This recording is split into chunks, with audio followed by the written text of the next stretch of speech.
evening to all of you faithful viewers of Equinoxe Television, 6 p.m. in Kumba. It's time for the news. Thank you so much for joining us. Our major stories tonight. At long last, President Paul Biya is back to the country. So what next? What are some of the projects which should be handled as priorities by President Paul Biya? We will be enumerating some expectations of Cameroonians or what fellow countrymen think should be on the scale of preference of the presidents of the republic's list in this news edition. And we will also be taking you to the Fako division to present to you the state of roads in the Mar 18 neighborhood. Our reporters say traveling from Boya to Kumba passing through Mar 18 is such a nightmare. Viewers, those are our major stories. Details when we come back.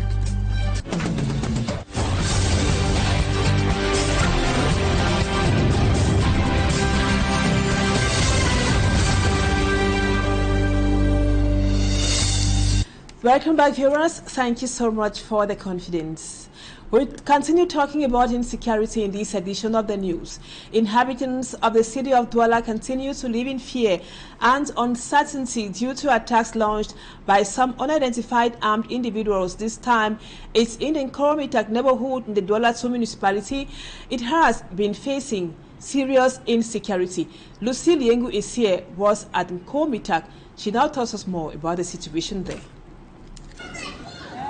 For the past months, the Kolmintak neighborhood in the Douala 2 subdivision has been experiencing a surge in criminal activities, including theft, burglary, and assaults. Several homes and businesses have been targeted, leaving the inhabitants in fear. A young girl was stabbed on her way home at 10 p.m. at the entrance of the neighborhood, and her bag seized. She is currently at the Lakentini hospital. Myself, I'm scared of walking at night. The quarter head of Kolmintak goes to war with the men of the underworld. He has taken proactive measures by establishing a vigilante committee aimed at restoring security. A committee recognized by administrative authorities. This is for the safety of my people. They have to be protected. From door to door, the community leader and self-defense group urged the people to collaborate so that the suspects will be arrested. We encourage everyone to collaborate with us so as to achieve our objectives.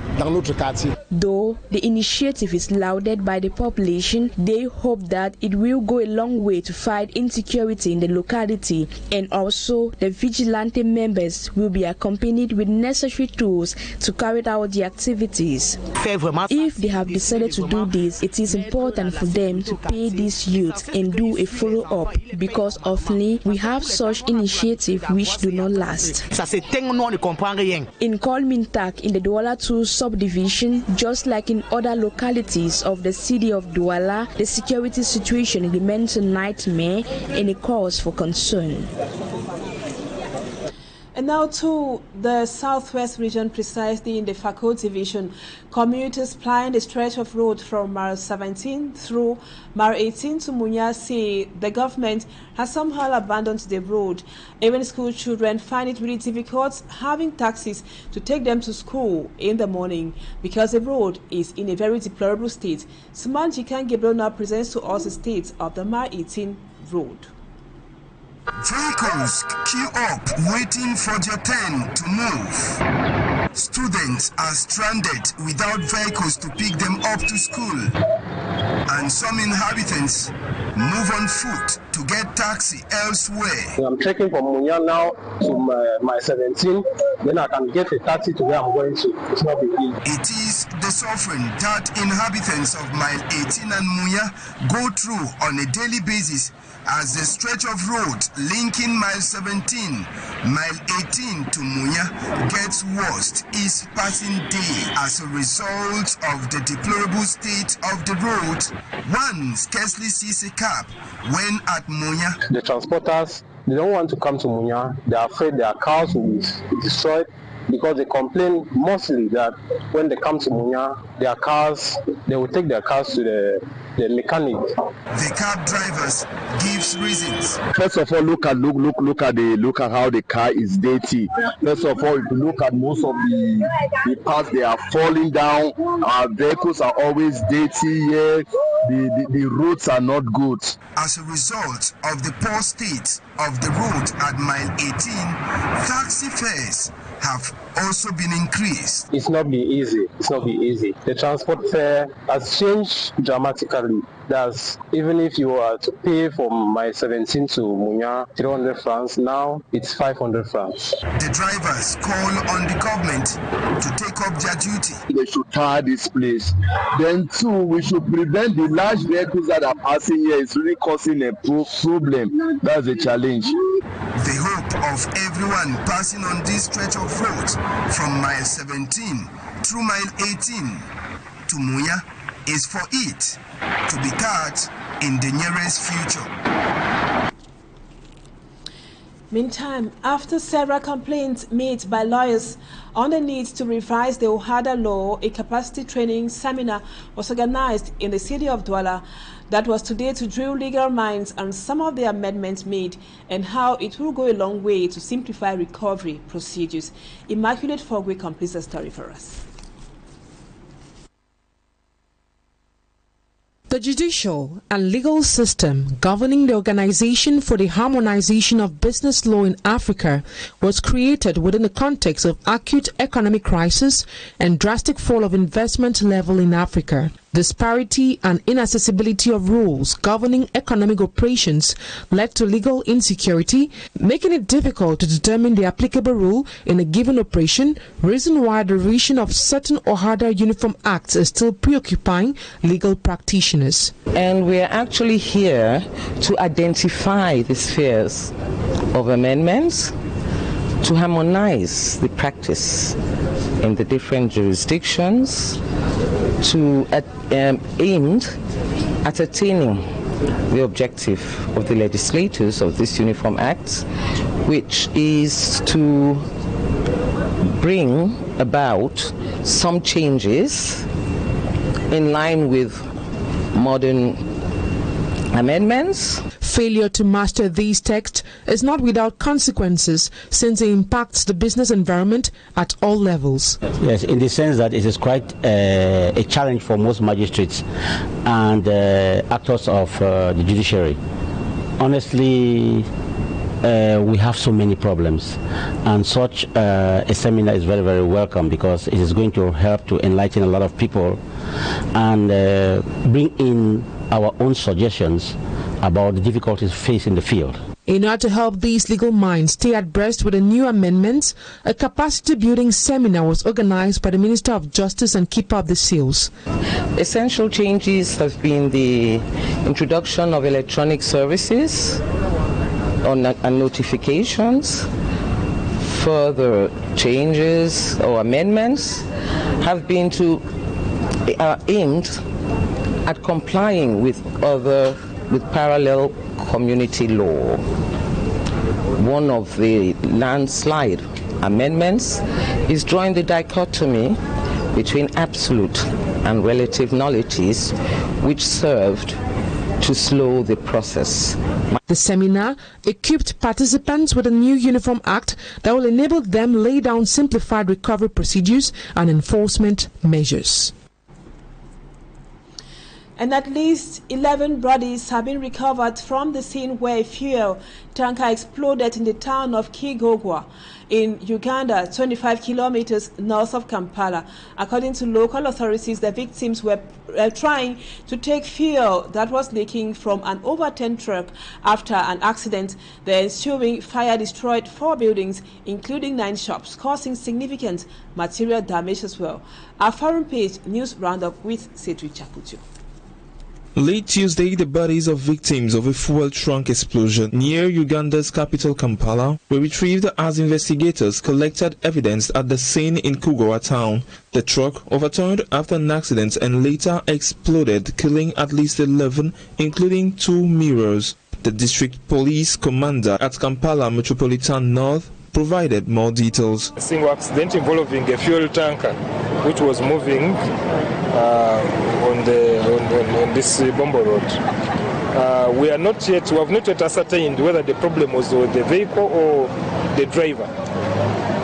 It got an accident in this spot, and the fuel started oozing out from the tanker. It was unfortunate that our people went to start fetching the fuel. So, and fuel being flammable, highly flammable, it caught fire. Because there was one lady who was roasting her maize there. Then there are homesteads, like you see, shops. So with the amount of fuel which was flowing, we cannot at this time know exactly the source of the fire. 4 buildings and 9 shops were destroyed in the blaze, the police added. The fuel tanker was traveling from Kampala to the northern city of Gulu, about 400 kilometers away when the accident occurred. The injured were rushed to nearby health facilities of treatment. The identities of those affected have not yet been established. A video shared online by an onlooker appeared to also show people scooping up fuel from the truck before the blast. The Uganda police force stressed the importance of exercising caution when dealing with hazardous material. Elsewhere, President Vladimir Putin held bilateral talks with his South African counterpart Cyril Ramaphosa on Tuesday on the sidelines of the BRICS Summit of Emerging Economies. Putin hailed trade and economic relations between the two nations, adding that they can collaborate in areas including energy, agriculture, industry and science. The BRICS Summit will last until October 24th. And that does it for the first part of the news. Let's now move on to Talking Point. You don't go anywhere.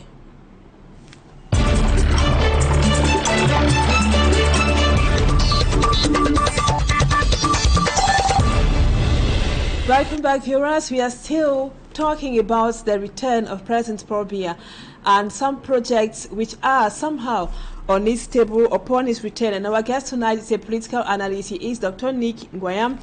Doctor, thank you so much for accepting to be our guest on Talking Point tonight. Now, President Paul Biya is back to the country at last. There should be several projects or missions on his table to handle. But before that, Dr. Nick Nguyen, during President Paul Biya's absence, there were lots of talks on his whereabouts, other opinions, even speculating a vacancy at the Unity Palace. According to you, what was the cause of the nationwide worry? Thank you very much. Before I actually answer your question, may you just give me 30 seconds to apologize on behalf of the people, to say that there was a young man who the other day on a TV station made allusion of President Paul Biya being better than Jesus Christ. I just want to apologize for his ignorance and say that he should be forgiven. Now, that said, there is something about our population. A population is divided into people with small minds, people who care more about events, and then thinkers. Thinkers are just about 5%. People who discuss events are about, let's say, 25%. Then the rest of 65% of the people are just carried away by emotions. And so when you have an issue like that of the president, you have a large crowd of 65% of the people plus 25 others who are driven by emotions and don't stick to facts. And these are the kind of people too who are carried away by football, by etofi, fighting with that. So that is the mentality in the nation, a people who don't know when to deal with hard facts. They are always driven by emotions, and those people are you can easily sway them to the left or the right depending on those emotions. That said, we should also understand that President Paul Biya, just like any other president in the world, is a human being. That's the starting point. He's a human being who is not even subject, who in Cameroon, he works for, there are 12 months in a year, and just like any other worker or any civil servant, and don't forget he is a civil servant employed by the state, he is due at least 1 month of rest he is due 1 month of rest. And in the course of his work, if he is sick, he is due sick time off. So for him to have gone away, to rest should not be a call for concern. And while he was away, he left in place a structure that was managing the state. Doctor, let's agree with you that President Paul Biya is old enough and needs rest after 1 year of work. Now, what was the necessity of receiving or welcoming the President of the Republic in pomp and color upon his arrival? Was that really necessary, considering it was one of his several returns after staying abroad? It's part of third world dynamics. It's part of third world dynamics where where people are driven by emotions. So when people are driven by emotions, sometimes you can pass a very strong message across also by using that emotional platform. So since he was presented by some people who don't like him as having died, well, it was important that he comes in that form to show that he is alive. And even with that, there are some people who had intoxicated the air to say he had died, who even after seeing him live still pretend that he is not him, is some look-alike or things like that. Oh, why do they have a machine there to bring him down? All those kind of stories, people just, I don't know, even if someone is your enemy, never wish him death, because you don't know what will happen to you. So it is God who gives life and it's God who takes life. And so whatever we do, we should try to respect each other and respect life. I mean, everybody should respect life. Everybody should respect life. And so I think it was just part of that emotional package that carried on. All right, Doctor, I mentioned at the beginning of our discussion that there should be some priority projects President Paul Biya should address at the moment. He has been out for long.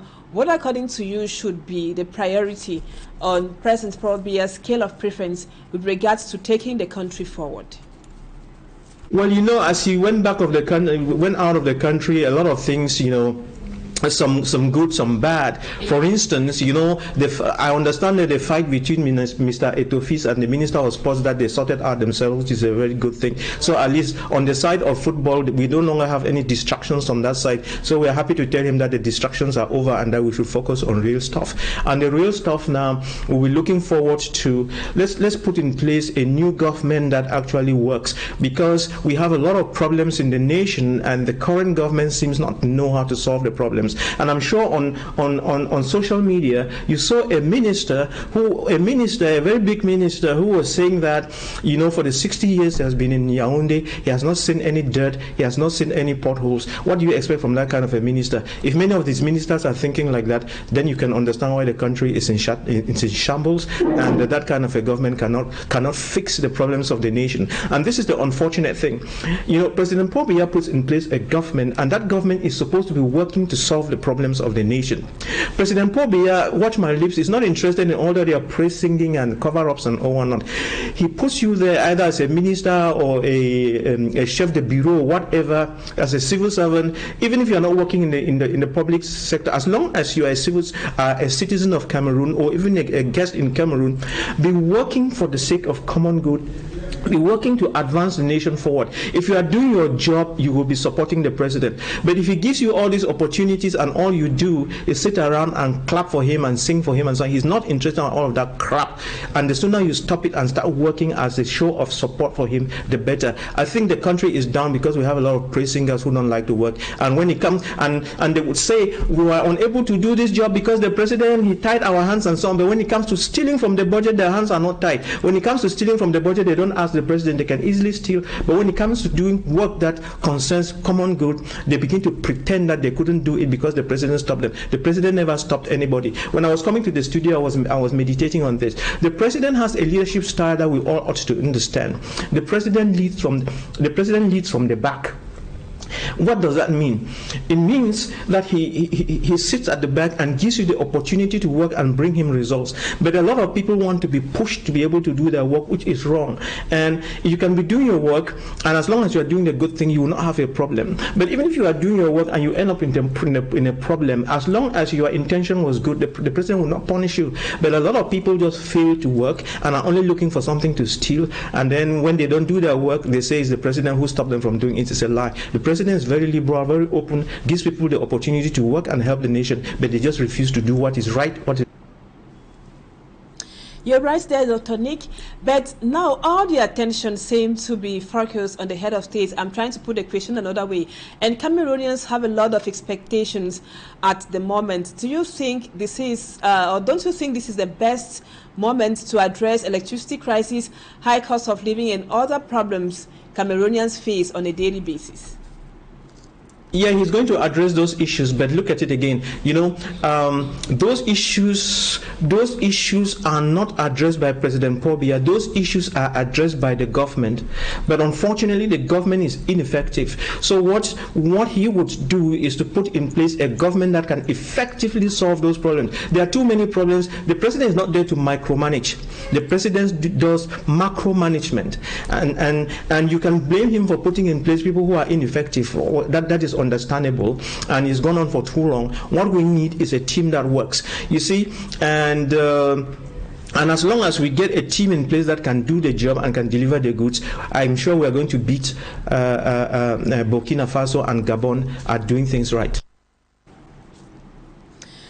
And finally, Doc, before President Paul Biya came back to Cameroon, he was in China for the Africa Summit. Today, we have been reading from Senegalese media outlets that the president of Senegal, Bassirou Diomaye Faye, upon his return from China, the same summit which President Paul Biya attended, brought back an outstanding project of mounting motorbikes in Senegal.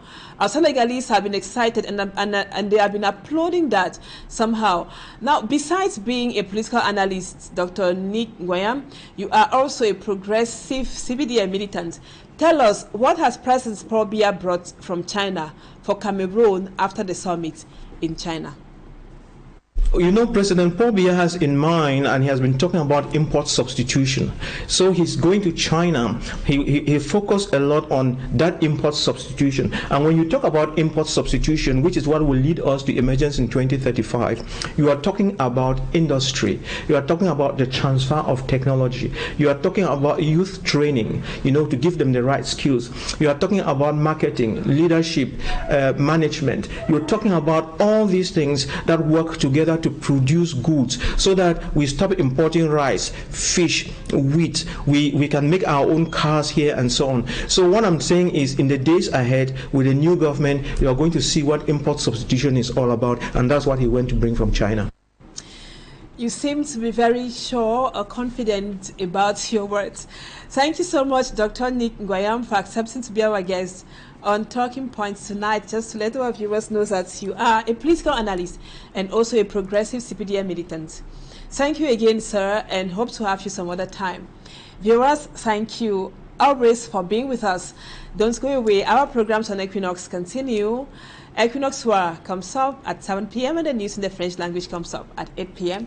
Stay with us on Equinoxe Television and see you again tomorrow, God willing. Bye-bye for now.